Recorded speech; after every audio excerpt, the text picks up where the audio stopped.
Today, Extinct Zoo is showing us some of the most brutal deaths in human history, or like prehistoric human history, which is gonna be tough. Like, who had it worse, them back then or us today? Because these dudes got eaten alive by saber-toothed tigers and that kind of stuff, but people still get eaten by animals in modern times. We have like trench warfare and taxes and child support and that kind of stuff. So let's freaking see who's got it worse. Leave a like on the video, subscribe to Extinct Zoo, and let's get into it. Okay, the worst deaths ever recorded in prehistoric history. It may sound like a broken record to state the fact that humans as a whole have experienced an abundance of pain, which might not be that surprising considering that pain pretty much comes with the territory of life. What the hell? But in some areas, one can argue that we've experienced more than other animals thanks to our very own creativity, let's say.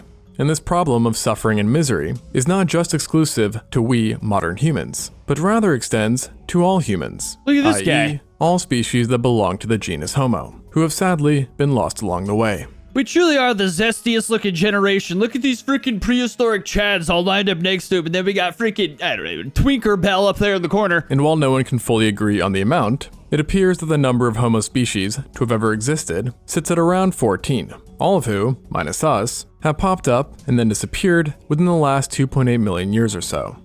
Now we, Homo sapiens, have been around for about 300,000 of those years, which in a general sense can seem long, but when you compare it to the whole 3 million years of the Homo genus, then you suddenly realize that it's really not. And when you think about just how long 3 million years is, you can start to imagine how much different the world of our ancient ancestors and cousins was compared to ours, which in turn means different experiences, different pains, and different deaths. Dude, to just be a couple of monkeys chilling on the beach watching megalodons or whatever those giant sharks were attacking stuff. I don't know the time scale. No, there's no way we lived it. Wait, hang on. Oh, fuck, I made substantial claims I can't back up. Which in a general sense can seem long, but when you compare it to the whole 3 million years of the Homo genus, then you suddenly realize that it's really not.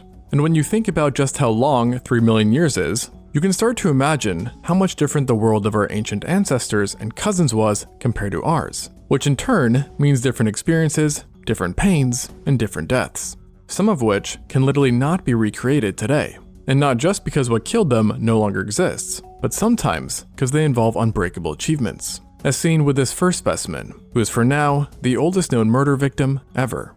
This skull may look a bit like yours or mine, but it isn't, as it doesn't belong to a sapien, but rather a Homo heidelbergensis. See, I'd like to compare being eaten alive by a saber-toothed tiger to like World War I trench warfare. I don't know, I think we still have like the worst man-made horrors, but I guess this is about non-man-made horrors. A species well, not this or one. subspecies of archaic humans that existed during the Middle Pleistocene. And if it wasn't obvious, this particular individual has, or had, a major problem. And actually two. Those being the giant holes in their head. It was clear to researchers who found this unfortunate fellow in a Spanish cave that the holes are what had killed them, and would have done so pretty quickly, causing a catastrophic head and brain injury. The only question is though, what caused them? Given that caves are sloped, and in many cases have plenty of sharp points, scientists first thought that a fall had taken out this heidelbergensis, during which a sharp rock had pierced his noggin. But if that actually was the case, you would not expect there to be two identical holes, and thus making the scenario unlikely. The next assumption was that it might have been an animal, but the problem with that is that there's no animal in Spain during the time that made anything remotely similar to such injuries. I feel like the odds of there being a sharp rock that could pierce his brain, the odds of there being a rock that just has two sharp bits next to each other is kind of equally as possible, but I don't know. Which then led to the last hypothesis, as there was one thing that it did resemble quite a bit, something that the anthropologists are all too familiar with, and that's injuries from human tools. Specifically, the marks looked a lot like those seen from stone axes, which can cause severe blunt force trauma. Yeah, but two identical ones right next to each other? What are they dealing with, like Dexter? You know, with his, like, utmost precision? This is a caveman! And suggesting that this person had been murdered. And given that they were done in about 430,000 years ago or so, they are now considered the oldest case of murder or homicide so far, and demonstrate that violence may have been a part of our history before we even existed. And surprise, surprise, it also turns out that this heidelbergensis was not alone in death, as thousands of other Homo bones were found in the cave too. Out of context, that could sound terrible. With a few of them showing signs of having been domed as well. Yet none were as old as this particular specimen. And the current belief is that this cave may have been the oldest examples of a designated burial site, where people who died from virtually anything were tossed into, be it a violent death or not. I like to believe an animal just dragged him in there to eat him, and it has nothing to do with any of that. And in the case of our poor friend, This early violence could have been the result of a fight over resources or territory, resulting in him having been offed in the end. So overall, not a great way to go, but arguably much better than what happened to this guy, who is dubbed OH7. Dude, that looks just like my little cousin. Now OH7 was not a Heidelbergensis, but rather a Homo habilis, one of the oldest human species which lived in South and East Africa.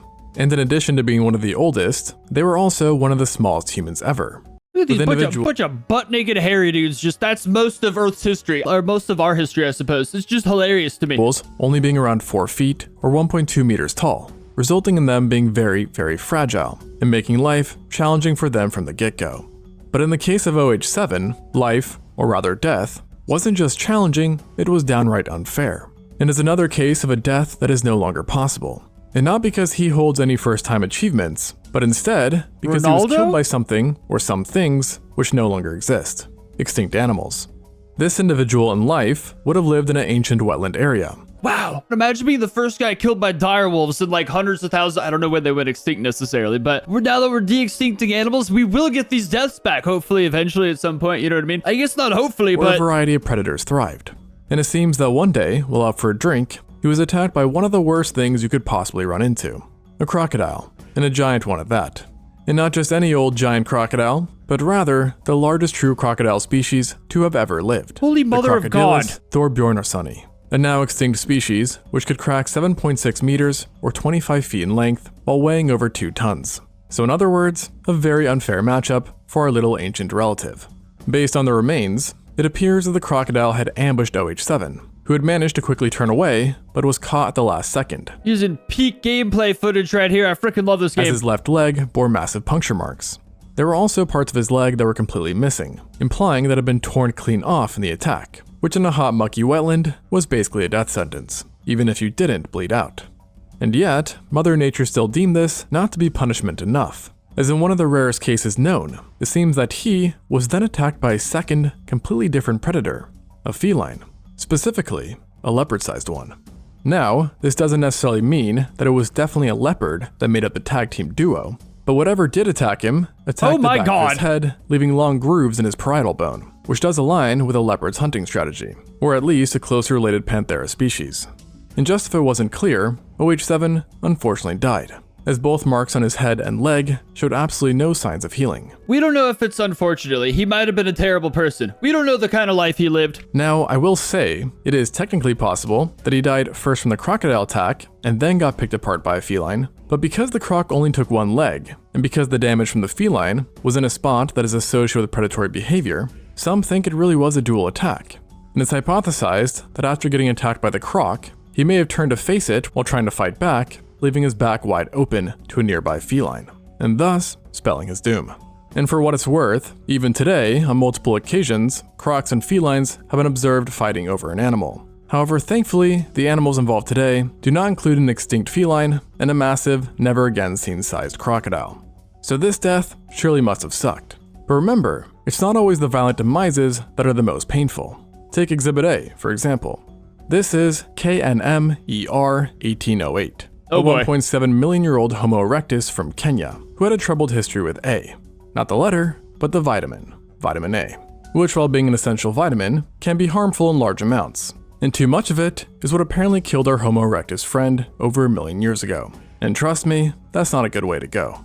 Her partial skeleton was first located back in 1974, and scientists immediately noted there was something wrong with it, as her bones showed abnormal growth patterns, namely excess bone turnover, and held evidence of long-term massive bleeding. And yet, there were no clear wounds. And while this may sound perplexing and mysterious, it was actually quite straightforward to the researchers, as the bone growth were consistent with what's seen in hypervitaminosis A, aka vitamin A toxicity, a condition that is well known in both ancient and modern times, with this erectus so far being the oldest example of the disease within humans. The patterns in her bones suggest that this was a condition that she dealt with chronically, and is what ultimately killed her, despite it not usually being a very dangerous condition in modern times. And presumably, given the lack of medical awareness back then, she was taking in too much without knowing it, which on top of her bone problems would have caused symptoms such as weakness, headaches, sloughing off of skin, the loss of hair and teeth, and a lot of joint pain. which is reflected by her limbs bearing the most pathological bone growth. This sounds rough, but it just doesn't sound like that torturous. It sounds horrible, sure, but like the other guy had it way worse, you know what I mean? And it was likely over a long duration of time that she had these problems, which thus begs the question, where did she get all this vitamin A? That's what I was wondering. The answer is that all signs point to one key suspect: carnivore liver, a well-known source of vitamin A. I thought it was gonna be a rock. I was like, this chick's chewing on rocks, bro. What the hell? But yeah, that makes way more sense. And in some predators of today, like the polar bear, the liver can store so much of it that it could theoretically supply a human with nearly 150 years worth of the vitamin. And naturally, not knowing this probably played a big role in her undoing. Now, while likely not as painful as this ending, another prehistoric death that definitely would have sucked, simply going off of how scary it sounds, is what happened to the Tong Childs 2.8 million years ago. In today's day and age, if we find ourselves scared by something outside, it usually results in us frantically looking around us, or if in the water, beneath us, but never really up in the sky. And yet, a long time ago, you might have needed to. What as the hell? large predatory birds prowled the skies and terrorized the lands of Africa, and were not afraid to take a stab at the occasional human, or rather hominins, which in this case was a seriously unlucky Australopithecus. And despite this breaking the Homo rule, because again it's Australopithecus, I am including it given the sheer uniqueness of the case, as the Tong child was found with horrific injuries to his face and head, including puncture marks to the bottom eye sockets, while the top of his cranium was deeply scratched. And interestingly enough, such injuries are actually fairly identical to what's seen in monkeys today that have fallen prey to eagles, suggesting that a large bird had sunk its beak and talons into the Tong child's eyes. Where is his face? Likely killing him rather quickly, or at least hopefully, before he was then hauled off to be consumed. But the story does not end here, as his death spawned a new mystery. You see, the Tong child is really just a skull, meaning that the body was never found. Oh And my what's God. more is that it was located in a remote part of the Kalahari Desert, in a cave, where no other bones were found, be it human or other animals, and thus leading researchers to ask how the skull ended up here, of all places. And this has led to a second hypothesis regarding the specimen, where in death, it, or rather its skeleton, had been used by its attackers to build a nest, before the head eventually became dislodged and tumbled down. That's Which by so sheer cool. coincidence ended up rolling into a nearby cave where it would then lie for millions of years before being unearthed once more. So, with all this said, I bet you'll never look at birds the same way again. But something you're probably already weary of is water. While necessary to life, it can also cause extreme discomfort, to say the least. Honestly, birds are beautiful. I love all animals, but they are soulless demons. They look like if they were any bigger, they'd happily kill us, for sure. And drowning is often ranked as one of the worst ways to go, which is seriously misfortunate, as this might have befell on possibly the entire Homo erectus species. Actually, my mom drowned once. She was resuscitated. Apparently, it's like a lot of blind panic at first, but then it becomes very peaceful and serene once your body like goes into the motion. I don't know. It sounds kind of nice, to be honest. Or at least, what was left of them. The erectus were one of the most successful human species of all time, I guess, yeah, she was, freaking CPR'd after. I forgot to mention that. I thought that was a given. and actually the longest lived, having been the first Homo to not only leave Africa, but also colonize Europe and Asia, where in the latter, they would make their final stand. The first colonizer. And as far as we know, the youngest erectus fossils ever, dating to about 110,000 years ago, came from the island of Java. And strangely enough, all of them perished in a mass death event.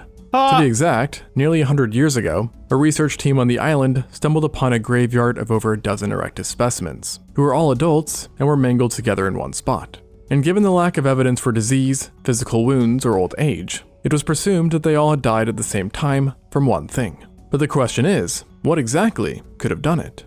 Well, based on the type of sediment in which they were found, it was concluded that a flood was possibly a part of the answer, with the belief being that all the bodies had been swept away by floodwaters down to a narrowing river, That makes where a lot they of then sense. ended up getting trapped in a logjam, thus forming a kind of carcass jam, I guess, which eventually fossilized. But this does not necessarily mean that they were killed in said flood, but rather they were just swept away by it at some point. However, for now, it is still believed that a mass drowning was behind the actual deaths. Yeah, when I said drowning, I meant more like getting swept away in a flood and drowned. That removes all peacefulness from the situation completely. And one more narrowed down idea is the belief that a volcanic eruption in particular was their undoing, as it potentially caused lahar flows, which are cold and hot mixtures of rock and water that run down the slope of a volcano, wreaking havoc and typically overflowing rivers. And we know from modern times that such events can cause widespread local devastation, traveling more than 60 miles and in some cases, killing tens of thousands of people.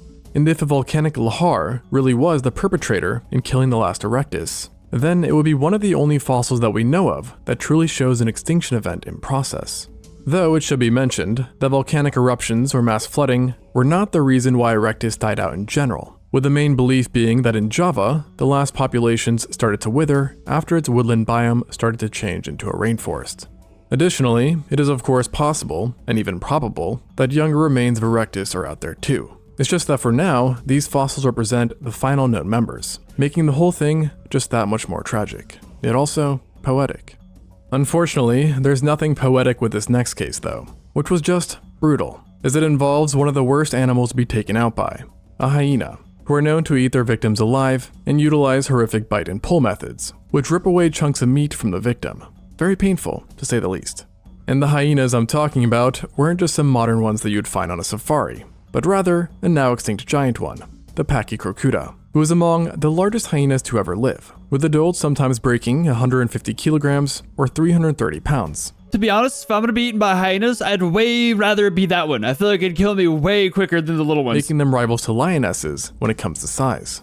And to make matters worse, their weight was not distributed like that of a lion. Like a giant as Pomeranian. They had proportionally massive heads, with massive indentations indicative of powerful muscles, which resulted in them biting down with monstrous forces, allowing them to do things like this. This is a multi-100,000-year-old erectus skull that was absolutely obliterated by a Pachycrocuta. And it wasn't alone, as this is actually just one of the more than 28 specimens found in the Zhaokutian Peking Man site in China, who met very grisly ends, presumably. You may have heard of the Peking Man before, a claimed subspecies of erectus who were found within a cave, but you probably didn't know that of the 28 plus specimens, approximately 67% had bite marks which are thought to have come from the Pachycrocuta. Damn. And bites is putting it lightly, as multiple erectus body parts have been found that can only be described as smashed or obliterated, likely from attempts by the hyenas to access the nutritious bone marrow within, or perhaps just to eat the entire parts of the bone whole. And considering the state of the skeletons, I'd say they were rather successful. Back in the day, given the sheer insanity of the damage, and because man-made tools were also found, it was first thought that the Peking Man had inhabited this cave, and these specimens were rather evidence for cannibalistic murders. However, upon further analyzing all the bones, including the non-human ones, it became clear that at least to some degree, hyenas had been behind this symphony of death, with the current idea being that this cave actually represented a Pachycrocuta den, but at various points after abandonment was also used by mankind, thus explaining the tools.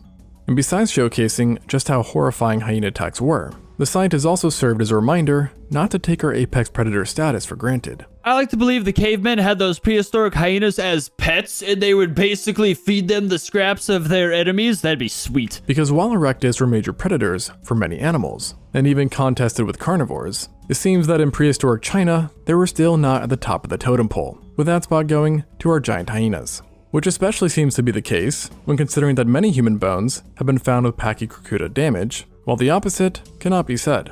And let's face it, there's not much you can do against lion-sized hyenas, even if you did have a spear.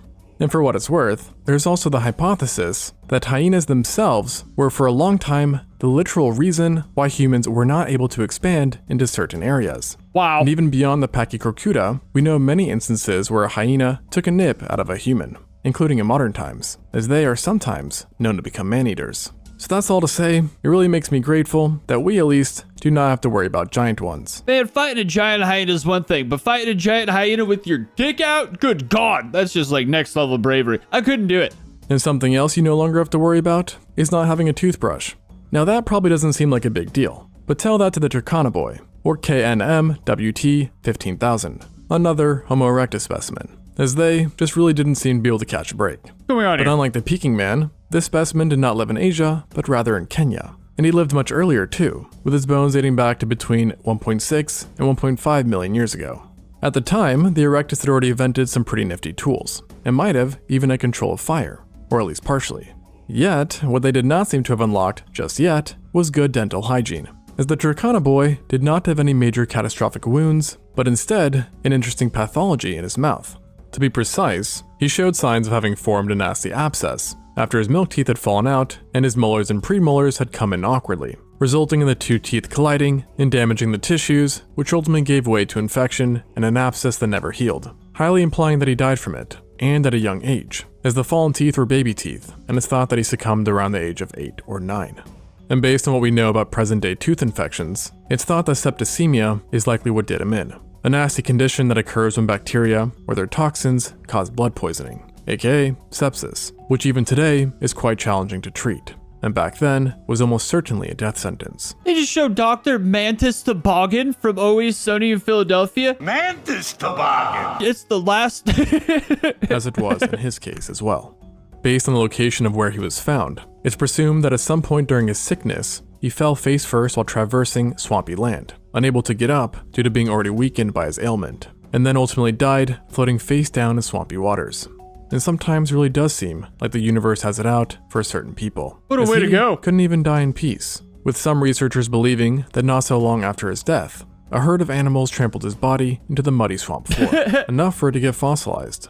And then meanwhile, sometime later on, a part of his skeleton would end up getting sandwiched in between volcanic ash from a local eruption, solidifying his remains further and creating a tomb that would last for over 1 million years.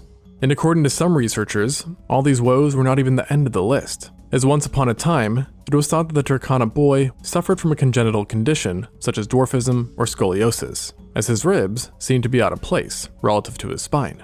But over the years, as technology has improved, it has turned out that this may not actually be the case. And during the reanalysis, they made a new discovery, which found that while he might not have suffered from dwarfism or scoliosis, he definitely had suffered from a severely herniated disc that was so out of place that, given the lack of technology back then, might have been a double Grim Reaper, so to speak.